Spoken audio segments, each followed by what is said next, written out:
காலடி தெரியாமல் போனாலும் கர்த்தர் என் முன்னே உண்டு. சமுத்திரம் ஒதுக்கி வழி காட்டுவார், நம்பி நான் முன் செல்லுவேன். சமுத்திரம் ஒதுக்கி வழி காட்டுவார், நம்பி நான் முன் செல்லுவேன். இயேசுவை நம்புவேன், நாளெல்லாம் நான் பின்பற்றுவேன். என்னை அவரிடம் ஒப்படைத்தேன், வெட்கப்பட்ட. இன்றைய வாக்குத்தத்த வசனம். இயேசு கிறிஸ்துவின் இனிய நாமத்தினாலே என் அன்பின் வாழ்த்துக்கள். தேவன் நல்லவர். எல்லார் மேலும் தேவன் தம்முடைய கிருபையை வைத்து நடத்துவாராக. நீதிமொழிகள் 8வது அதிகாரம் 36வது வசனம். எனக்கு விரோதமாய் பாவம் செய்கிறவனோ தன் ஆத்துமாவை சேதப்படுத்துகிறான்.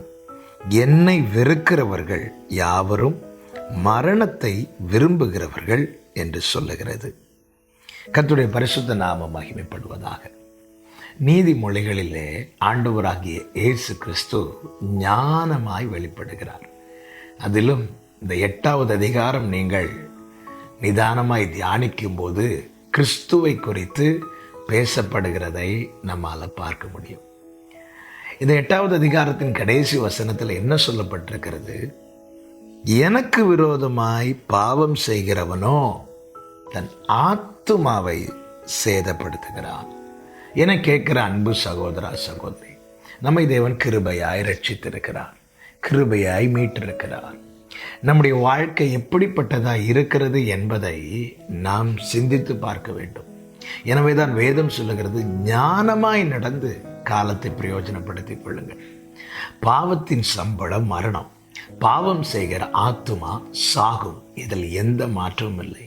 அப்படிப்பட்ட மரணத்திலிருந்து நம்மை விடுவிக்க, நம்மை மீட்டெடுக்க தான் ஆண்டவராகிய இயேசு கிறிஸ்து இந்த பூமியில இறங்கி வந்தார்.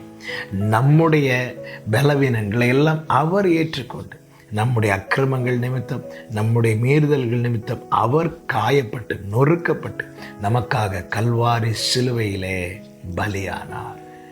நம்மேல் விழும் ஆக்கினை அவர் பேரில் விழுந்தது. அவருடைய தழும்புகளால் நாம் குணமானோம். இப்பொழுது மீட்டெடுக்கப்பட்டிருக்கிறோம். மீட்கப்பட்டவர்கள் என்பதை உணர்ந்து அறிந்து என்ன செய்ய வேண்டும்? இனி நான் அல்ல, கிறிஸ்துவே. இந்த உணர்வோடு வாழ வேண்டும்.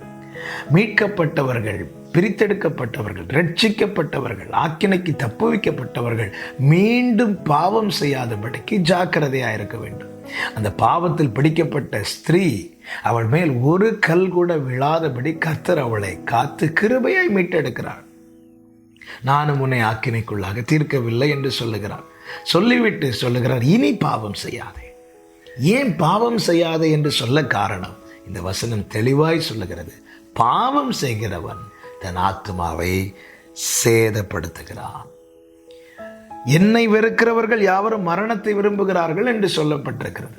நான் அதை இப்படி சொல்ல விரும்புகிறேன், பாவம் செய்கிறவன் தன் ஆத்துமாவை சேதப்படுத்துகிறான். பாவம் செய்கிறவன் இயேசுவை வெறுக்கிறான். பாவம் செய்கிறவன் மரணத்தை விரும்புகிறான். பாவம் எவ்வளவு கொடியது பார்த்தீங்களா?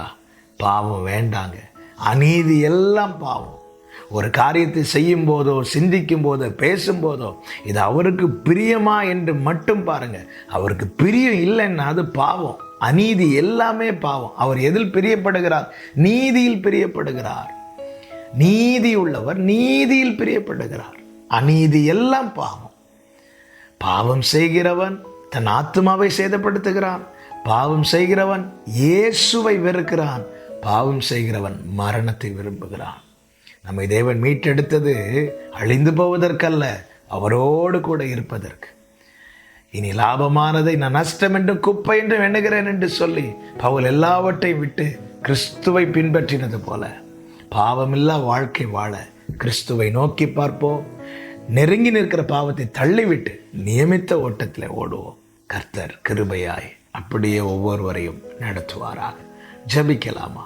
எங்கள் நல்ல தகப்பனை, இரக்கமுள்ள பிதாவே, பழுதடைந்த எங்களை கிருபையாய் தேடி வந்து உருவாக்கினவரை, மீட்டெடுத்தவரை, சிருஷ்டித்தவரை, அப்பா, பாவம் செய்து ஒருபோதும் எங்கள் ஆத்மாவை சேதப்படுத்தாதபடி, உம்மை வெறுக்காதபடிக்கு அப்பா உமக்கு பிரியமாய் வாழவும், நீர் நியமித்த ஓட்டத்தில் பொறுமையாய் ஓடவும் எங்களுக்கு உதவி செய்யும். பாவமில்லா வாழ்க்கை வாழும் ஆண்டவரே, கிருபைக்குள்ள மறைத்துக்கொள்ளும். இயேசு கிறிஸ்துவின் நாமத்தில் பிதாவே, ஆமென்.